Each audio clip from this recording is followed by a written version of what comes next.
Hey guys, Mrs. R here. Today we're going to be showing you how to make an aquaponics kit. Now, aquaponics is when you have both a live creature and a plant in the same system. Here's what you're going to need for your experiment today.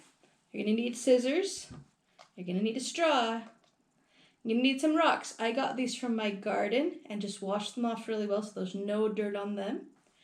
You're going to need a sponge. Again, I washed this really well. It's a brand new sponge. There's no soap in it at all. That's important. No soap.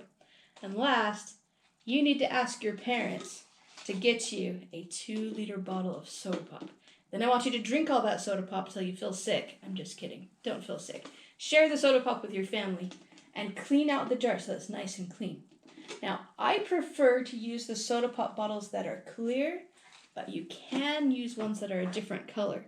Now let me show you what you're going to make today. This is an aquaponics kit that I made earlier. And you notice I used a green one, and it's fine to use a green bottle. Again, I just prefer the clear, but it's fine. But you'll see in there, there's a little bitty fishy. And up here, we have the plant right there. Isn't that awesome? So you get to make one of these, and a little bit later, you're going to receive your fish and your plant from your teacher. So, first off, what you need to do, have a parent help you to use a pair of scissors and cut off the top of that soda pop bottle. Notice it's not too high, it's not way down low, right here. That's where you want to cut it off. I already did that, so I don't need my scissors anymore. Next, I'm going to add my rocks into the bottom of my jar. This will make it nice and stable so that it doesn't tip over very easily. There you go. Now next, you need to add water. Now there's a special trick with the water. See, normal water is not good for fish. But if you fill this up with tap water, you can either, number one, wait 24 hours after you fill it. That way, all the chlorine is going to bubble out and it will be safe for fish. Or, if you can get a hold of some water conditioner. And this right here, you put a few drops into the normal tap water. That makes it safe for fish also. So depending on what you have. Either way is fine. Now, before I add the water, I'm going to go to this part real quick. This part is what holds your plant. I have right here some semi-aquatic plants. These guys can live in water as long as the tops are nice and out of the water. It works just fine. And you'll notice when I place them through, the roots come down just a little bit. That's what I want it to do. I want those roots to come out just a little bit. Now sometimes your plants, they kind of fall through. Maybe they're really little. Maybe they don't have as good of roots as mine do. So that's where this little sponge comes in. If you need it, you very gently wrap that sponge around your plant, and then you can very gently tuck it right there, and that sponge holds your little plant right there for you. Again, my plants don't need it, but your plant might. It might need just a little bit of a sponge. I'll leave the sponge on this one so you can see it. Now, we're going to add our water. This water I already went to earlier and already added the water conditioner into it. Let's fill it up.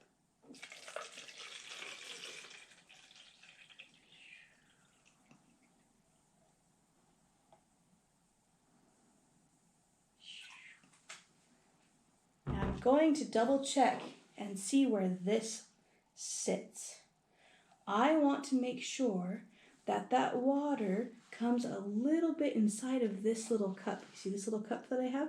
I want to make sure that water goes a little bit into that cup. It doesn't need to be that deep, but I want to make sure that my plant is getting plenty of water. You'll also notice that the roots right here, they are entirely submersed in the water. They're entirely in that water. That's exactly what I want it to be like. One thing, and this is a very important step. You have straws. Why do you have straws? Well, in order to get this system to work, we have to do one final thing to make sure that plant's going to be happy. You know how you breathe in oxygen? Well, plants breathe in carbon dioxide, and that's what you breathe out. So what I want you to do is take the straw. You are not going to drink it. You're going to blow some bubbles into that water. Just blow some little bubbles.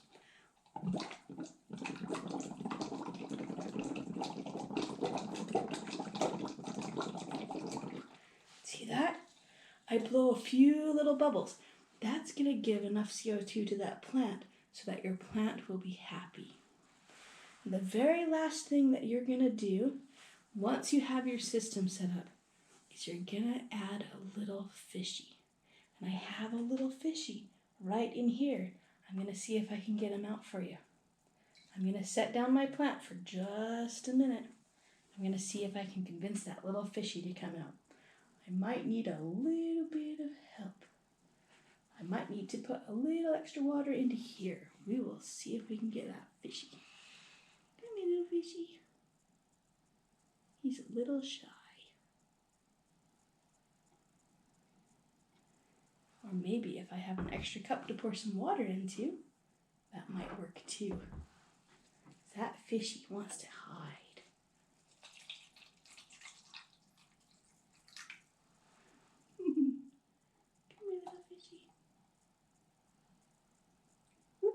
There you are.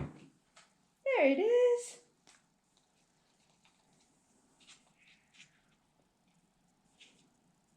You notice now I have a little bit too much water. I don't want that thing to be floating everywhere.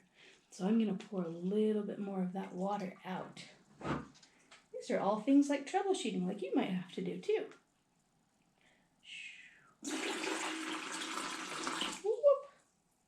Don't worry, the fishy's still safe.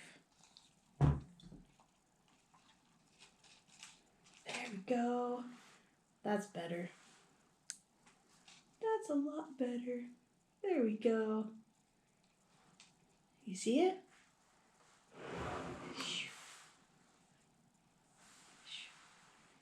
There you go, guys.